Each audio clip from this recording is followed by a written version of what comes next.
सदस्य झाल्यानंतर काय विजन घेऊन सुरू करणार आहात काम? कुठेतरी पोहोचण्यासाठी कुठून तरी निघणं गरजेचं असते. बरोबर. तसं मला पक्षाने संधी दिली की मी कामं करावे. तर सदस्य झाल्यानंतर माझं पहिलं काम असेल की ग्रामविकास, महिला सक्षमीकरण, शिक्षण आणि आरोग्य याच्यावरती ठामपणे काम करणं. आता म्हणजे तुम्ही मतदारसंघात फिरलाच असाल किंवा आता फिरता पण आहे. काय शिक्षणाच्या बाबतीत काय असं वाटतं की काय घडलं पाहिजे, काय झालं पाहिजे जिल्हा परिषद शाळांच्या बाबतीत? शाळा आहेत पण शाळांची दुरुस्ती नाही.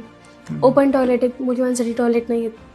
आरोग्याच्या बाबतीत बघायला गेलं तर दवाखाने आहेत, पण दवाखान्यामध्ये आवर्जून सरकारीमध्ये जावं असं कोणाचा कल राहत नाही.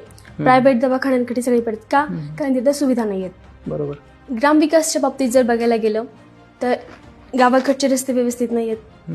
गावामध्ये खूप प्रसिद्ध मंदिर आहे पण मंदिराची दुरुस्ती नाही आहे. गाव आमचं एवढं मोठं आहे, 4 ठिकाणी आहे, पण गावामध्ये स्मशानभूमी नाही आहे. तर इतक्या मोठ्या गावात स्मशानभूमीच नाहीये? हां, स्मशानभूमीच नाही. कुठल्याच धर्मासाठी, कुठल्याच जातीसाठी असं? नाही. आमच्या गावामध्ये खंडोबाची यात्रा खूप मोठी असते पण आमच्या गावामध्ये तालीमच नाही.